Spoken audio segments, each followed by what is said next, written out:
continuing story of Peyton Place.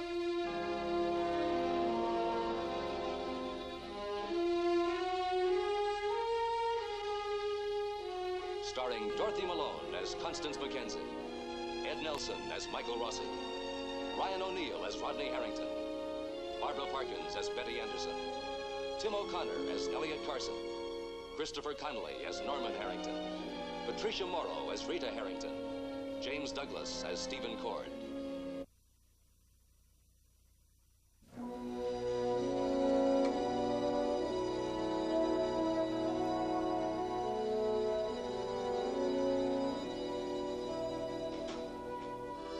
Stephen Cord cannot shake his guilt. The guilt he feels because of his attraction to Adrienne Van Leyden, Martin Peyton's house guest. The subject of his feelings for Adrienne has already caused a rift between Betty and Stephen. A rift that could threaten their marriage. That was a long walk. It was refreshing. Invigorating. You're not tired, are you? Yes, I am tired. This heat hasn't helped any. Quite.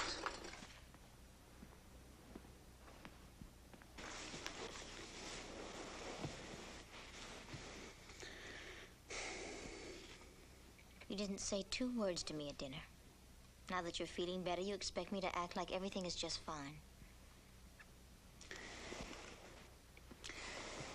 Stephen, what's happening between us?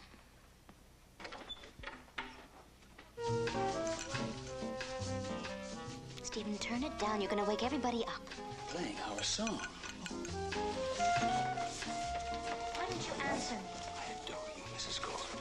I am serious. I am enamored with you, Mrs. Cord. You arouse me, Mrs. Cord. Stephen, I want a real relationship with you. You mean like last night? I'm sorry about last night. I forgive you. Why won't you let me forgive you? I really don't think it's all that funny. Stephen, I'm serious. I, Stephen Cord, husband, breadwinner, golfer, worshiper of one Betty Cord, do solemnly swear I am not now, nor never have been, attracted to, interested in, intrigued with, or vaguely smitten with Adrienne Van Leyden. Stephen, why didn't you talk to me this morning and this evening? Oh, I'm sorry. Well, why didn't you say that at dinner time? I'm very sorry. You still think it's funny, don't you? I'm just flattered that you care so much. Come on, Betty, come on. No, I'm sorry too, Stephen, but I just can't get over it that easily. Well, then I'll just have to help you. Stephen. Stephen, put me down. Help you get Put over me it. down. Oh, Stephen. You're just jittery, that's all. Stop it. I'll walk out just like you did. Oh, no, none of this equal right stuff. I'm a man and you are my woman. And I'm your better half and you know it. Oh! You. I'm asking you just love me. I am angry at you now and I will be until tomorrow.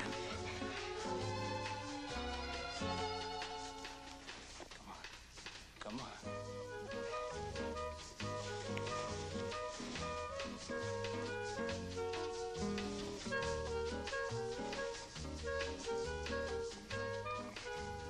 I knew you couldn't hold out forever.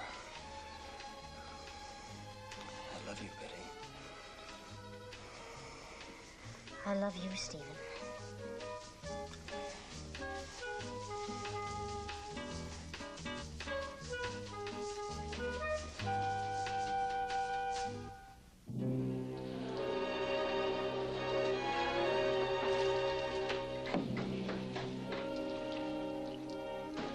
Hi there.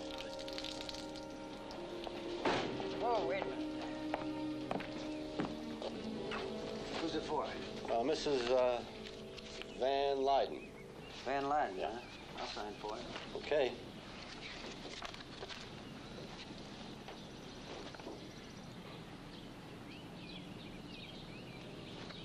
Thank you.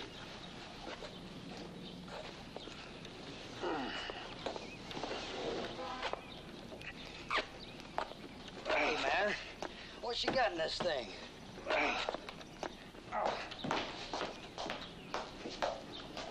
Well, how about a little help? Thing's heavy, you know?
Well, where do you want it? Just put it down and leave. But tell me where you want it, Mrs. Van Lyden. I mean, if I put this thing down, it's going to take a couple of good-sized men to put it where you want it. Anywhere. All right.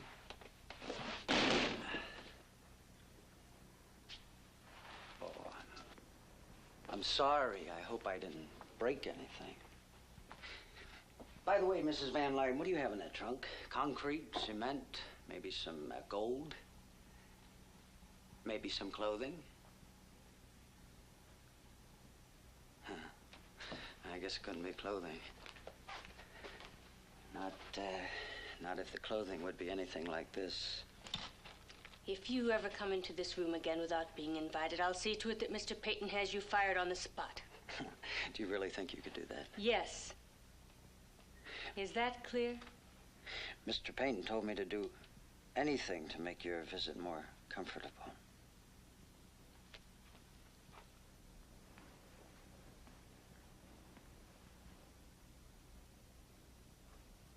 It's about time we got a woman in this house.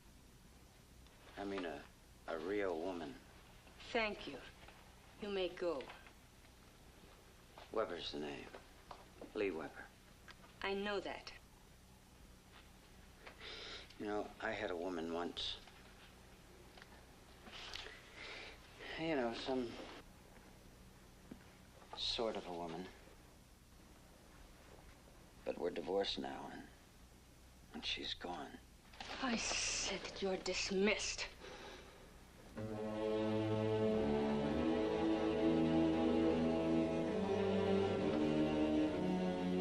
You may go.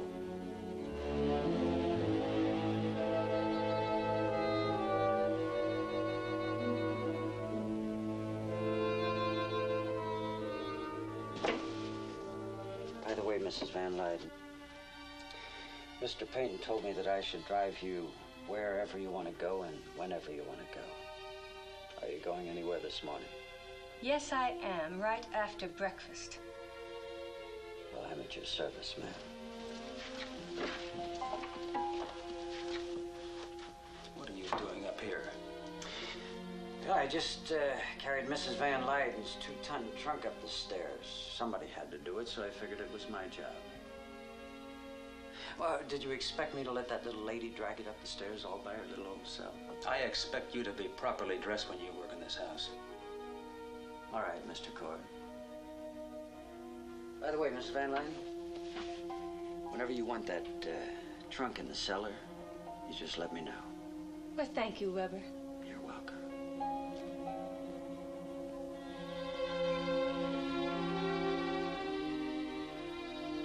It's very charming of you to be so protective, Mr. Cord.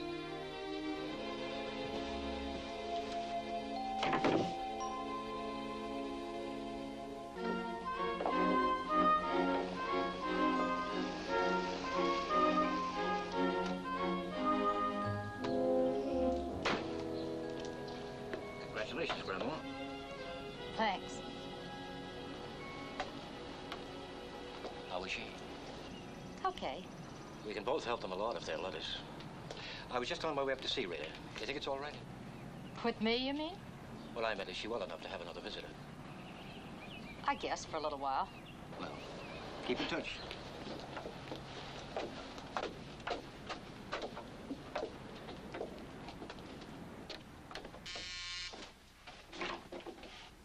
Mr. Harrington, come on in. Thank you, Rita. This must be the day of the grandparents. Mother was just here. Yes, I saw her. Would you like to sit down, Mr. Harrington? You're not going to keep on calling me Mr. Harrington, are you? Dad? Of course.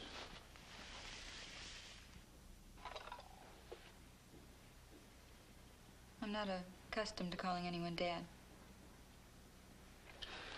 I knew your father. Under the circumstances, I don't think he'd mind. Would you like a cool drink, Mr. Harrington?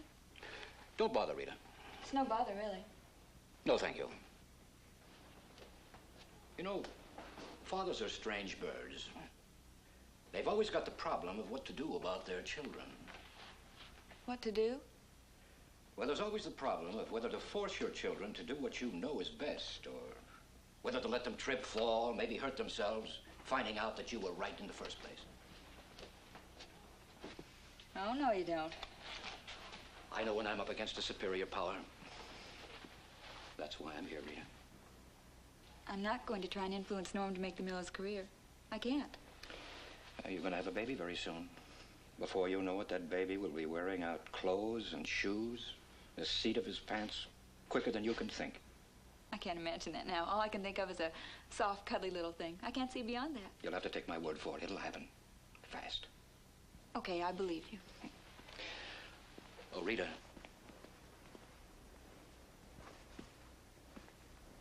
Come and sit down. All right, now, forget about the baby clothes for a minute. And think about the house you'd like to be living in right now. Think about how great it would be to have enough money coming in regularly to live the good life.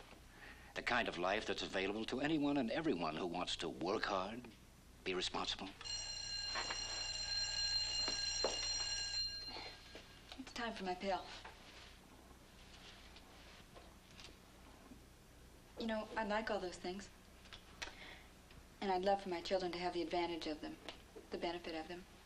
I'd be lying if I said anything different.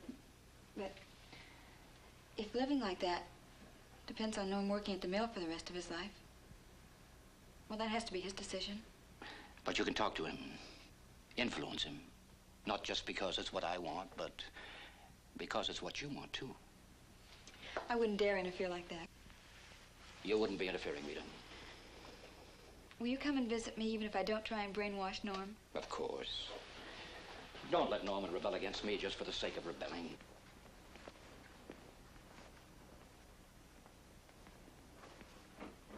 Norman's very lucky. Very lucky that he married you. Thank you. I know it was you, your influence that got him to go back to school. Don't keep silent about this. Don't settle for just a roof over your head and food on your table when you can have so much more.